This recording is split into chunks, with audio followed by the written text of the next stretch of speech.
hates Windows? Yeah? Well, so I have good news for you. This entire video was recorded in Linux, and if I can do it, you can do it too. Hello, if this is your first time here, my name is Desna, and I'm a small gaming VTuber who only uploads to YouTube because of anxiety. In this video, I'm going to share with you my experience switching from Windows to Linux as a VTuber. So if you're curious about whether Linux can handle all the tools you need, then stick around. Obviously, if they weren't actually going to work, I wouldn't have made this video, so, yeah. I'm also going to apologize in advance because I am probably going to talk a lot and I am probably going to info dump. So just hang tight. I'll try to keep it as short and sweet as I possibly can. Before we begin, I would like to point out that I am not familiar with Linux. I have only been playing with it for about 2 weeks, actually, and my husband is only familiar with breaking Linux. So neither one of us know what the hell is going on. So if something doesn't work, we are literally just smashing our head into the keyboards until it does. That being said, though, it's really not that hard. It's just very different from Windows, and it's got its quirks. Windows has its quirks. Linux has its quirks. You just gotta learn the quirks and you'll be good. Luckily, every problem I've come across, I've either found a solution online or I've found a workaround. I would also like to point out that I don't actually stream, that whole anxiety thing. So while that might not appeal to you, I still got OBS working without any issues. So I can't see how there'd be any issues with streaming if you got everything connected just fine. And I know other people have done it too. So it's definitely possible. I'm just not sure how on the streaming side of things. All right, first of all, let me kind of give you a snapshot of everything I have going on. So before I switched to Linux, I was on Windows 10. It was my main drive, and I had the option of either installing Linux on the same drive or installing Linux on a different drive. I chose to do a different drive because I don't really want those two being on the same drive to mess each other up. I don't know if it would. I don't know enough about computers. I don't know how to make partitions. I just chose to get a whole separate drive to put Linux on. So I now have 2 drives. I have a Windows 10 drive and I have a Linux drive. So I'm basically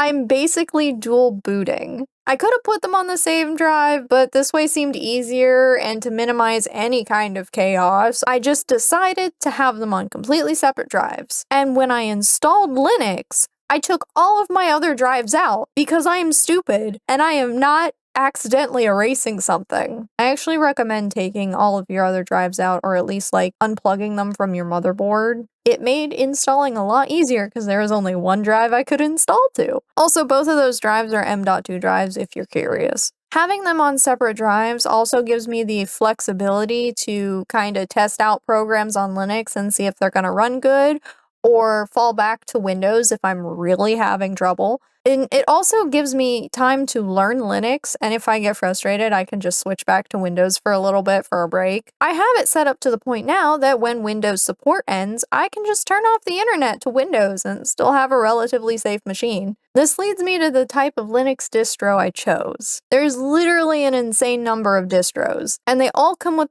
their pros and their cons. The specific one I chose was Linux Mint Cinnamon. I went through a whole bunch of different Reddit posts, and everyone was saying that it's the one that has the most Windows feel to it, and it also seems to be the most relatively easy to understand. At least unless you're doing something specific. Ask me how I know. And for the most part, when I started using it, I didn't really need the terminal a whole lot. Now that I've gotten a little bit more comfortable, I've been playing around with it and trying to install things I probably shouldn't. But I would say that Mint is a very good starting point for beginners to play around with and learn the system and some of the Linux quirks. Definitely recommend. It's also what I'm literally running all of the VTuber stuff on, so it does work, I promise. In case it matters, my graphics card is a 5070 and my CPU is an Intel Core i7. These specs are not essential to run Linux. I'm assuming they just help with performance and stuff. I will say though that I have no idea if there are any different kind of quirks with AMD stuff. So just be prepared for some weird things if you're running anything with AMD. So why did I decide to move to Linux? Well, I hate Windows. I've hated Windows since they moved away from XP. Yeah, I know, I'm old. I was okay with Windows 7. I loved Windows XP. I hated Windows 8. I don't know anybody who fucking loved Windows 8. And Windows 10 is okay, but the amount of times that I've broken Windows 10 is stupid. Like, come on. But yes, I hate Windows. And I definitely hate that whole privacy policy and control they got going over there with freaking Windows 11. So I decided to take the plunge and learn Linux, which, I mean, the second I installed it, it was so much faster than Windows. Oh my god. With some patience and research, you can definitely do it too. And anything that I find that's helpful, I'm going to put in the description below to kind of help you get started, or in case you run into a problem and you don't know what to Google, I'm gonna like put every video, every document, everything that helped me, I'm putting that shit in the description. Now I'm gonna be real with you, there are some growing pains when switching to Linux. Mint, for starters, while it is suggested for beginners, it is not a one-to-one comparison to Windows, so don't expect everything to work exactly the same way. Some things are very similar to Windows, I will give them that, and there are some things that are not similar. It honestly took me about a week to kind of feel at home.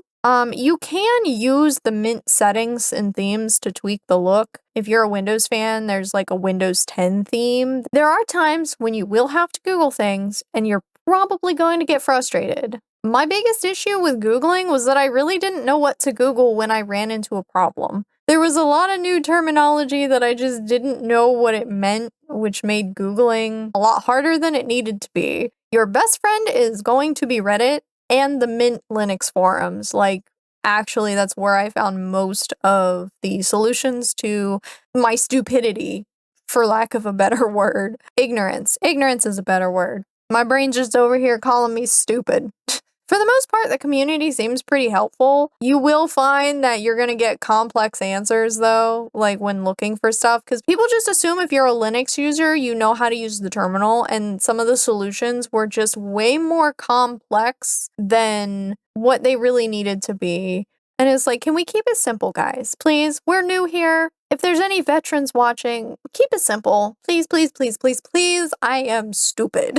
In terms of Steam and the games, for the most part, I haven't really run into a whole lot of issues with games. I've heard there's issues with games that have anti-cheat, so just make sure to check if the game works on Linux or not, which there is a lovely database called Proton Database, and you can check the compatibility of most games on there.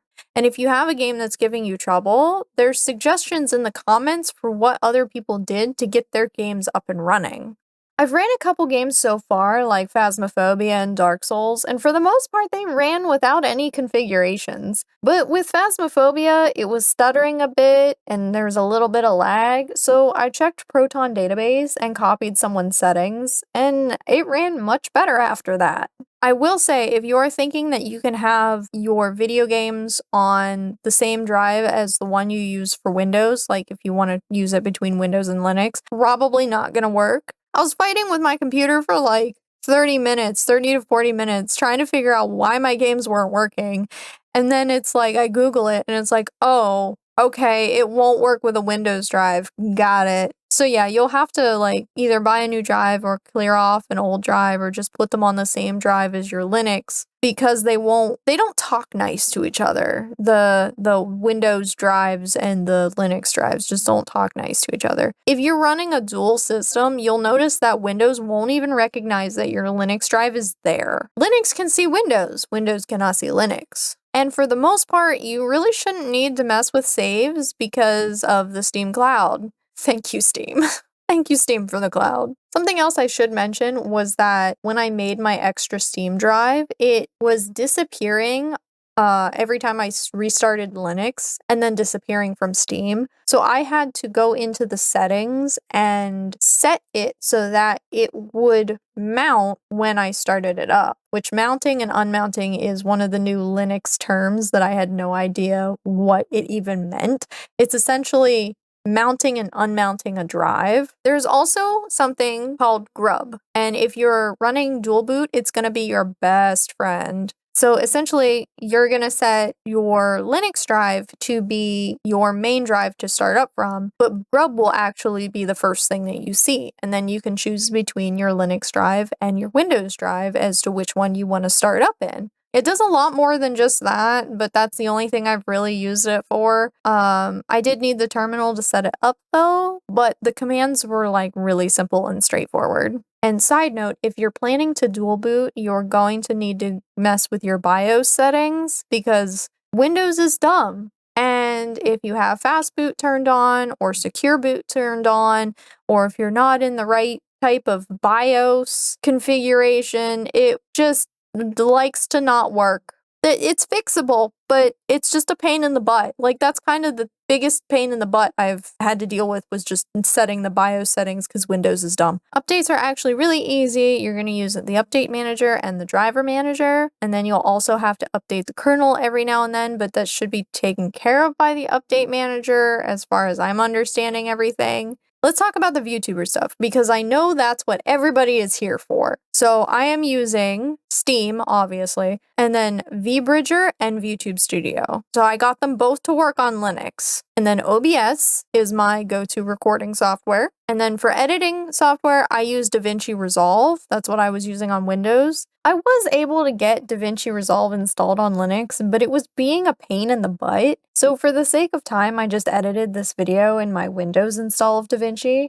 Hopefully I can get it working on Linux, but failing that, that's what the Windows drive is for. I was able to get everything working. As you can see, VBridger is, it's working, and obviously VTube Studio is working. I just have myself on a screen right now. I did run into one issue. So what essentially happened was my phone would connect to VBridger, but nothing would move. I couldn't get VBridger to move at all. And I was like, okay, but it's connecting. What's going on? Well, there's this lovely thing called a firewall.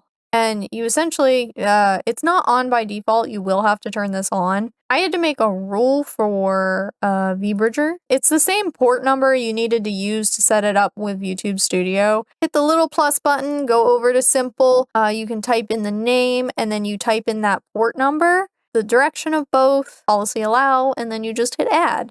It's super simple to do. I just was like, what's going on? I don't know what's going on. It's the firewall. That was kind of like the only thing that I had issues with. I did give them the same command that I gave Phasmophobia because there was like a weird stuttering issue every once in a while. So once I put that command in there, I didn't have it anymore. I also turned off Steam Overlay for both of them. I will say there are a couple quirks with VTube Studio. The main one being I can't minimize it. So here, I'll show you what happens if I minimize it.